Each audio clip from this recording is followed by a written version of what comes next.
بسم اللہ الرحمن الرحیم۔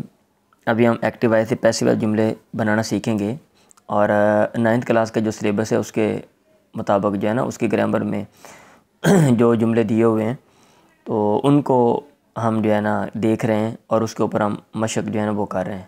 پروسیجر سب کا ایک ہے، ایک نیا طریقہ ہے۔ اگر آپ اس کے مطابق جملے بناتے ہیں، آپ کو بنانے مطلب سمجھ آ جاتے ہیں، تو یہ آپ کے لیے بہت آسان ہے بمقابلہ روایتی طریقوں کے۔ یہ کیسے میں بناتا ہوں یہ ذرا دیکھیں۔ I have bought a house, present perfect tense کے ہیں کہ کام ابھی پورا ہوا ہے۔ آئی ہیو باٹ اے ہاؤس، میں نے ایک گھر خرید لیا ہے۔ اب اس میں یہ دیکھیں گھر کتنے خریدا ہے، آئی نے کیا خریدا ہے، ہاؤس خریدنا، بائی باٹ یہ ایک جو ہے نا یہ ورب ہے۔ اگر آپ کام کی نسبت کریں شروع کے کرنے والے کی طرف، سبجیکٹ کی طرف، تو یہ ایکٹیو وائس ہوتا ہے، اور اگر آپ نسبت کر دیں جس کے اوپر کام واقع ہوا ہے ہاؤس کی طرف، تو یہ پیسیو وائس ہو جائے گا۔ آپ اس کا پیسیو وائس بنا لیں اردو میں، پھر آگے اس کی جو ہے نا وہ انگریزی بنا لیں۔ ایک گھر خریدا جا چکا ہے میرے ذریعے، تو اس میں آپ نے کیا کرنا ہے، ہاؤس شروع میں چلا جائے گا اور ہیز اور ہے بھی استعمال ہوگا لیکن فرق یہ ہے کہ ہیز اور ہے کے ساتھ پیسیو وائس میں بین لگے گا، ایکٹیو وائس میں نہیں لگے گا۔ House has been bought by me, house has been bought by me. We have won the match, ہم نے میچ جو ہے وہ جیت لی ہے۔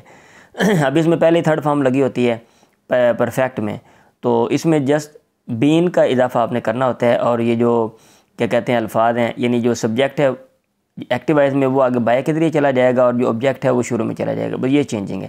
میچ جیتا جا چکا ہے ہمارے ذریعے، دا match has been won by us, the match has been won by us. He has بہت ہی آسان ہے یہ بنسبت دوسروں کے۔ He has written a letter, اس نے ایک خط لکھا ہے، لکھ دیا ہے، ایک خط لکھا جا چکا ہے، a letter has been written by him. Has he killed the line, کیا اس نے شیر مار دیا ہے کیا شیر مارا جا چکا ہے اس کے ذریعے۔ Has the line been called by him, has the line been called by him. Why has he punished me, اس نے مجھے کیوں سزا دی ہے، مجھے کیوں سزا دی گئی ہے۔ وائی آئی کے بعد ہیو آتا ہے نا، why have I been punished by ہم، کیونکہ می شروع میں جائے گا تو آئی میں کنورٹ ہو جائے گا۔ Why have I been punished by him. The clock has struck 5، clock نے 5 بجا دیے ہیں، 5 بجا دیے گئے ہیں کلاک کے ذریعے۔ تو اس میں سٹرک 5 بجانا یہ جو ہے نا مفعول ہے، 5 بجا دیے گئے ہیں۔ 5 has been citric by the clock, 5 has been citric by the clock. لیں جی یہ چند جملے ہیں، اور اگر آپ کو یہ سمجھ آ گئے کہ ان کا کیا پروسیس ہے، یعنی بڑا آسان ہے کہ بین کا آپ نے استعمال کرنا ہے، اور جو پلیسز ہیں جو جب آپ نسبت کریں گے فعل کی مفعول کی طرف، آبجیکٹ کی طرف، اور اس کو شروع میں لے جائیں گے اور بین لگا دیں گے تو پھر یہ جملہ جو ہے نا یہ بن جائے گا۔